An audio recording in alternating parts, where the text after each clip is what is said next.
जय श्री कृष्णा सा। आप सभी का मेरे चैनल पर स्वागत है। आइए सुनते हैं माघ मास महात्म्य अध्याय 28 वानर और सारस की कथा। इतनी कथा सुनाकर महात्मा देवदूती कहने लगे, हे पिशाच। उस राक्षस के यह अद्भुत वचन सुनकर वह पुण्यात्मा पथिक कहने लगा, हे भाई, अब मैं तुमसे उन 600 की कथा श्रवण करना चाहता हूँ जिनके वचनों का चिंतन करने से तुम्हें ज्ञान पैदा हो गया है। कृपया सुनाने का कष्ट कीजिए। हे पिशाच। उस पति के यह वचन सुनकर वह राक्षस कहने लगा, हे निष्पाप ब्राह्मण, एक बार की बात है कि इसी पर्वत के एक मनोहर भाग में मैं इसी तरह भूख प्यास से पीड़ित होता हुआ चला गया। हे ब्राह्मण, मैं नदी के तट पर पहुंचा ही था कि वहां आकाश मार्ग से उठता हुआ एक सारस का जोड़ा आया और पानी पीकर क्रीड़ा करने लगा। इसके बाद सारस तो नदी के किनारे सो गया और सारसी बैठकर पहरा देने लगी। हे द्विजोतम, इसी अवसर पर अनेकों प्रकार के वन्य फलों का भक्षण करता हुआ और पेड़ों पर छलांगे मारता हुआ एक विशाल बंदर आ गया और सोए हुए सारस की टांग को पकड़कर बैठ गया। यद्यपि उस बंदर को वहां आया देखकर भय से डरे हुए सब पक्षी उड़ गए, लेकिन स्वामी के प्रेम में बंदी होने के कारण वह सारसी वहीं पर बैठी हुई रुदन करने लगी। वानर द्वारा अपनी टांगों को पकड़ी जानने पर सारस ने कहा, हे वानर, सज्जन जीवों का यह काम नहीं कि वह निरपराधी जीवों को बेकार में सताए। हे वानरराज, हम न तो किसी जीव की हिंसा करते हैं, न किसी कुटिल जीव से निर्वाह करते हैं, तथा स्वप्न में भी हम किसी पर स्त्री का सेवन नहीं करते हैं, अपितु केवल वन में रहते हैं और जल की शैवाल का ही भक्षण करते हुए आकाश में विचरण करते हैं। इसीलिए हमारे जैसे निरपराधों को पीड़ा पहुंचाना हमेशा अनुचित है। इतना ही नहीं, हे वानर, मैं तुम्हारे पहले जन्म की कथा को भली प्रकार से जानता हूँ। यदि इच्छा हो तो मेरी टांगों को छोड़कर सावधानी से श्रवण करो। हे विप्रदेव, सारस के यह वचन सुनकर वानर ने उसी क्षण सारस की टांगों को छोड़ दिया और थोड़ी देर अलग बैठकर मुस्कुराता हुआ सारस से कहने लगा, हे सारस, दया करके मैंने तुमको छोड़ दिया है, क्योंकि पशु पक्षी भी कभी पूर्व जन्म की कथा जाना करते हैं।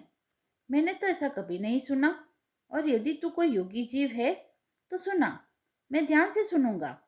तब सारस बोला, हे वानरराज, अब मैं तुम्हें तुम्हारे पिछले जन्म का वृतांत सुनाता हूँ। पिछले जन्म में तुम विद्या प्रदेश के राजा थे और मैं तुम्हारा पूजनीय पुरोहित था, मगर अज्ञानता के कारण आप न तो उचित रूप से प्रजा का पालन कर पाए, केवल लोभ के वशीभूत होकर अनुचित कर लगाकर प्रजा का पीड़न कर उनका धन दौलत लूटते रहे। इस कारण बहुत समय तक कुंभीपाक नरक में घोर यातनाएं सहनी पड़ी। उस समय तुम नरक के दारुण दुखों को झेलते हुए बार बार रुदन किया करते थे।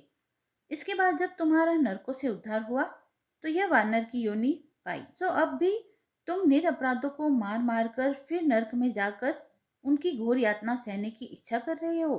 मैं पहले जन्म में वेद शास्त्रों का ज्ञाता ही नहीं, अपितु जब तब भी किया करता था। इसीलिए मुझे पिछले जन्म का इतिहास अच्छी तरह से याद है।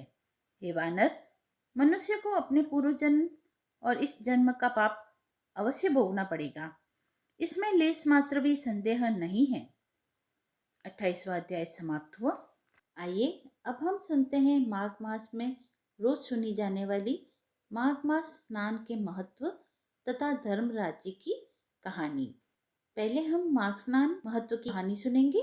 भारतीय संवत्सर का 11वां चंद्रमास और 10वां सौर मास माघ कहलाता है। इस महीने में माघ नक्षत्र युक्त पूर्णिमा होने से इसका नाम माघ पड़ा। इस दिन व्रत दान से भी भगवान श्री हरि को इतनी प्रसन्नता नहीं होती जितनी कि माघ महीने में स्नान करने मात्र से होती है। माघ मास की अमावस्या को प्रयागराज में 3,10,000 अन्य तीर्थों का समागम होता है। अतः नियम पूर्वक उत्तम व्रत का पालन करते हुए माघ मास में प्रयागराज में स्नान करना चाहिए। ऐसा करने से व्यक्ति पाप से मुक्त होकर स्वर्ग को जाता है। प्राचीन काल में नर्मदा के तट पर सुव्रत नामक एक ब्राह्मण देवता निवास करते थे। वे समस्त वेदों, वेदांगों, धर्मशास्त्रों व पुराणों के ज्ञाता थे। इतने विज्ञ होते हुए भी सुव्रत ने अपने ज्ञान का प्रयोग धर्म कार्यों में नहीं किया, अपितु आजीवन धन कमाने के लोभ में ही फंसा रहा। इतने लोभी कि चांडाल से भी संकोच नहीं किया। इस प्रकार उन्होंने 1 लाख स्वर्ण मुद्राएं एकत्र कर ली। धनोपार्जन में लगे लगे ही वृद्धावस्था ने उन्हें आ घेरा। सारा शरीर जर्जर हो गया। काल के प्रभाव से सारी इंद्रियां शिथिल हो गई और वे कहीं आने जाने में असमर्थ हो गए। सहसा उनके मन में विवेक उदय हुआ कि मैंने सारा जीवन धन कमाने में ही नष्ट कर दिया, अपना परलोक सुधारने की तरफ ध्यान भी नहीं दिया। अब मेरा उद्धार कैसे होगा? मैं तो आजीवन कभी सत्कर्म ही नहीं कर पाया। सुव्रत इस प्रकार पश्चाताप की अग्नि में दग्ध हो रहे थे। उधर रात्रि में चोरों ने उनका सारा धन चोरी कर लिया। सुव्रत को पश्चाताप तो था ही, धन के चोरी हो जाने से उनकी नश्वरता का भी उन्हें बोध हो गया। अब उन्हें चिंता थी तो सिर्फ परलोक सुधारने की। व्याकुल चित हो वे अपने उद्धार का उपाय सोच ही रहे थे कि उन्हें एक आधा श्लोक का स्मरण हो आया। माघे निगमना सलीले सुशिते विमुक्त पापा स्त्री दिवम प्रयांति। सुव्रत को अपने उद्धार का असली मंत्र मिल गया। उन्होंने माघ स्नान का संकल्प लिया और चल दिए नर्मदा में स्नान करने। इस प्रकार वे 9 दिनों तक प्रातः नर्मदा में स्नान करने जाते थे। 10वें दिन स्नान के बाद वे अशक्त हो गए। शीत से पीड़ित हो उन्होंने प्राण त्याग दिए। यद्यपि जीवन भर उन्होंने कोई सत्कर्म नहीं किया था, पाप पूर्वक ही धनार्जन किया था, परंतु माघ मास में स्नान करके पश्चाताप पूर्वक निर्मल मन हो प्राण त्यागने से उनके लिए दिव्य विमान आया और वह उस पर आरूढ़ हो स्वर्ग लोक को चले गए। हे प्रभु, आपने माघ स्नान का जैसा फल सुव्रत को दिया वैसा ही सभी को देना। आइए अब सुनते हैं धर्मराज जी की कहानी। एक समय पर पृथ्वीलोक पर बब्रुवाहन नामक एक राजा राज्य करता था। उसके राज्य में किसी चीज की कमी नहीं थी।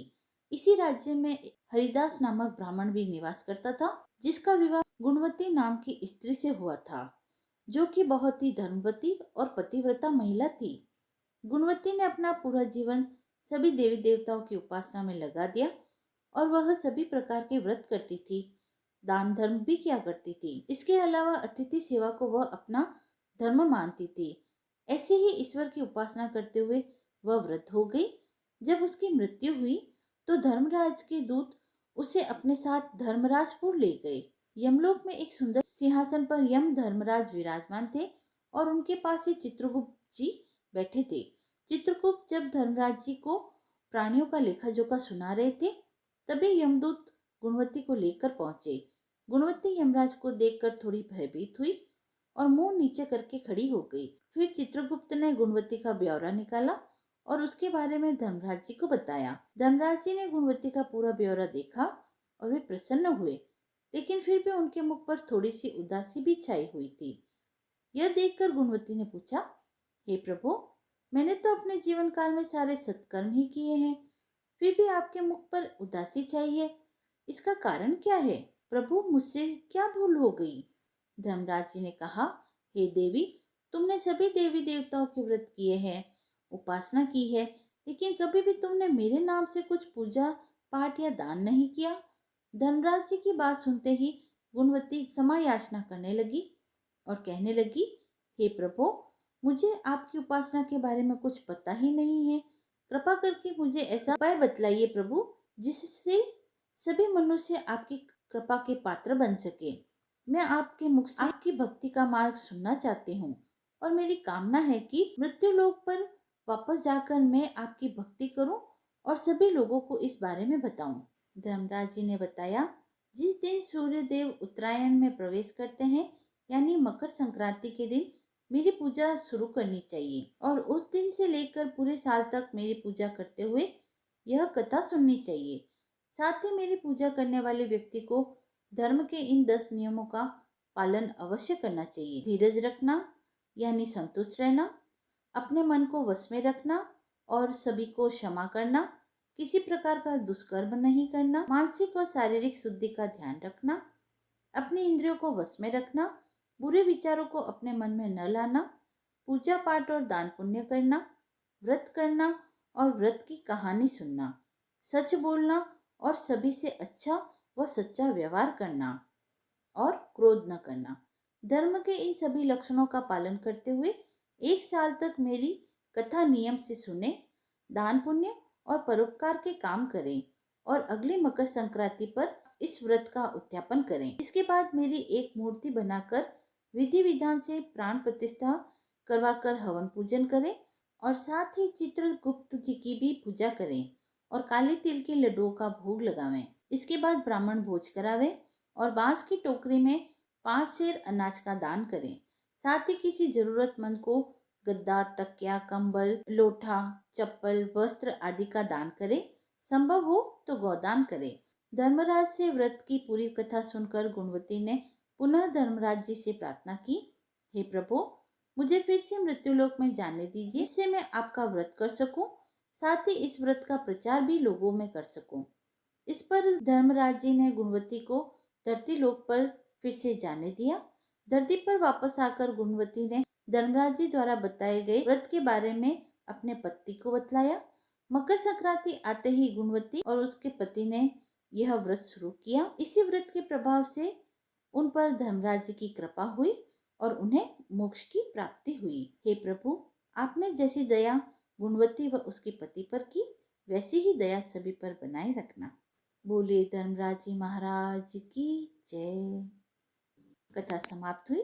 यदि आपको यह पसंद आई हो तो आप मेरे चैनल को लाइक, शेयर एंड सब्सक्राइब करें। धन्यवाद।